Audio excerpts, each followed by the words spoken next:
ఇలాంటివి. సార్ మరొక విషయం, వైసీపీ వాళ్ళు కొంతమంది మాట్లాడేది ఏంటంటే జగన్మోహన్ రెడ్డి గారికి ప్రమాదం పొంచి ఉంది, ఆ భయాందోళనతో వాళ్ళు ఉంటున్నారట. గతంలో కూడా ఆ సిచ్యువేషన్ ఉంది కాబట్టి కొన్ని చాలా సీరియస్గా ఉండేది.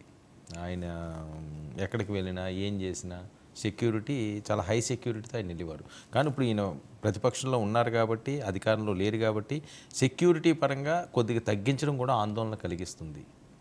ఆయనకి థ్రెట్ ఉంది అని చెప్పి భావిస్తున్నారు. ఇదేంటి రాజకీయ పరంగా మాట్లాడే అంశం అంటారా, లేకపోతే ఆ పార్టీల కార్యకర్తలు నాయకులు అదే అవుతారు కదా, థ్రెట్ పర్సెప్షన్ వాళ్ళ. ఇప్పుడు ప్రాంతీయ పార్టీలు పూర్తిగా వాళ్ళ మీద ఆధారపడి ఉంటాయి. సో టార్గెట్ అంతా కూడా వాళ్ళే ఉంటారు. చంద్రబాబు నాయుడుకు ప్రమాదం అనే కదా ఇప్పుడు ఆయన ఇంటి దగ్గరికి జోగి రమేష్ వాళ్ళు వెళ్ళినప్పుడు, నీళ్ళు వచ్చినప్పుడు, ఆ తర్వాత జెడ్+++ ఇట్లా లోకేష్కు ప్రమాదం అంటే ఆయనకు కూడా ఒక ఇది ఏర్పాటు చేశారు. ఒక దశలో పవన్ కళ్యాణ్ గురించి కూడా ఆయనకు కూడా పెట్టారు. కాబట్టి అప్పుడు వాళ్ళు ప్రతిపక్షంలో ఉన్నారు. ఇప్పుడు ఈయన ప్రతిపక్షంలో బలహీనపడ్డాడు. వాతావరణం కూడా ఇప్పుడు మనం చర్చిస్తున్నట్టుగా ఉద్రిక్తంగా ఉంది. మీరు కొంచెం కనుక రీలు వెనక్కు తిప్పితే ఇంకా ఫలితాలు రాకముందే అప్పుడు అదనపు అడ్వకేట్ జనరల్గా ఉన్నటువంటి పొన్నవల్ సుధాకర్ రెడ్డి లండన్లో వాళ్ళ అభిమానుల సమావేశంలో మాట్లాడుతూ అసలు జగన్మోహన్ రెడ్డి ఎంత ప్రమాదంలో ఉన్నారో మీకు తెలీదు.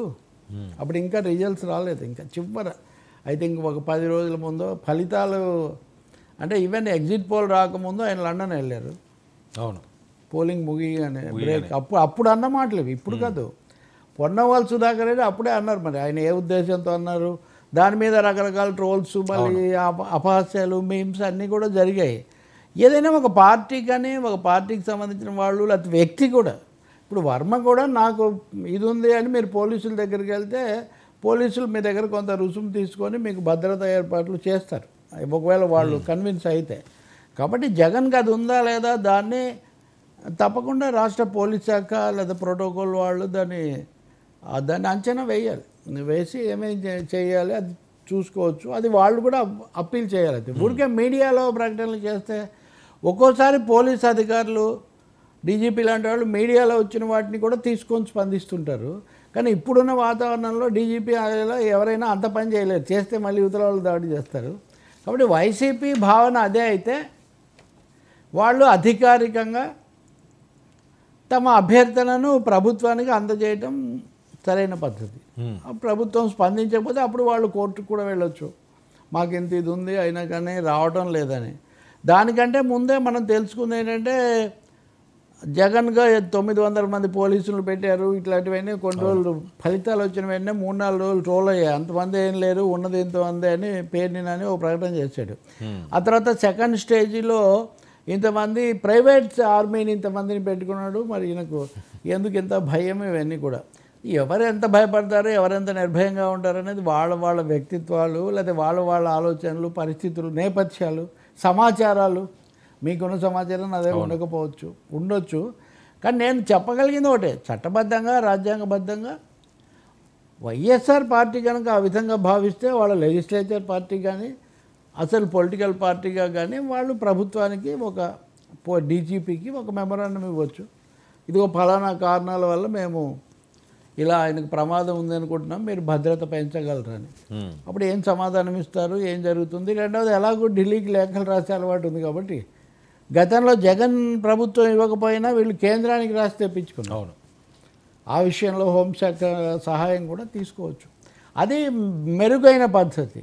కానీ రోజు బాగాలేదు, ప్రమాదం, అది ఇది అని చెప్పి వార్తలు ఎక్కువగా బయటికి రావటము అనేది వాతావరణాన్ని ఇంకొంచెం క్షీణింపజే, అది మేలు చేయదు. అది అనవసరంగా ఒక వల్నరబిలిటీని, అంటే అది గురయ్యే లక్షణాన్ని మరింత పెంచుతుంది.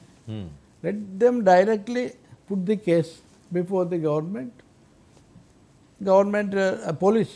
అవును, పోలీస్ రెస్పాన్స్ తర్వాత they may approach the court. Sir 2024 result ఇప్పటి వరకు జరిగిన పాలన నేపథ్యంలో అసలు ఎలా ఉంటుందని ఎవరు ఊహించలేదు కదా. ఇంత షార్ట్ టర్మ్లో ఈ ఉద్రిక్తతలు, ఈ హడావుళ్ళు, గొడవలు ఉంటాయనే ఉద్దేశం అయితే ప్రజల్లో ఉందండి.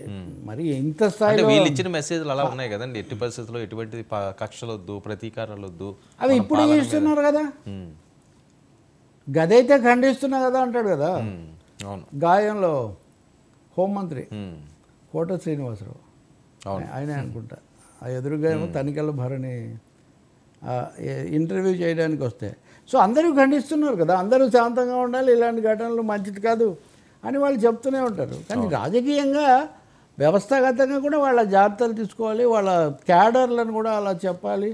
ఇంకొంతమంది స్థానిక కార్యకర్తలు చోటా మోటా లీడర్లు ఏమంటున్నారు, మేము అలాగే అంటుంటాము, మీరు చేసేది మీరు చేస్తుండాలని మాకు సంకేతాలు వస్తున్నాయి, కాబట్టి మేము చేయాల్సిందే, లేకపోతే మమ్మల్ని బతకనీరు, ఇన్ని రోజులు మేము పడ్డాము, ఇప్పుడు మేము ఎందుకుంటాం. ఇవన్నీ కూడా ప్రజాస్వామ్యంలో దీర్ఘకాలంలో నిలబడేవి కాదు. ఒక ఫలితం నిజంగా ఒక విజయం, ఒక మంచి సంకేతము, కొంత ప్రశాంతత ఇస్తే దానివల్ల వచ్చే ఊపిరి పీల్చుకొని అమ్మ బాగుంది అనుకుంటారు. ఇప్పుడు ఏమైందంటే తేడా ఏంటి, ఉప్పు కప్పురంబు ఒక్క పోలిక నుండు అన్నట్టుగా అవే విధమైనవి కొనసాగుతున్నాయి కదా అనే ఒక ప్రశ్న ఇక్కడ ఎదురవుతుంది. ఇది మంచిది కాదు అని చంద్రబాబు నాయుడు, పవన్ కళ్యాణ్ కూడా వివిధ రూపాల్లో చెప్పాల్సినది కూడా చెప్పడం కూడా విన్నాం మనం.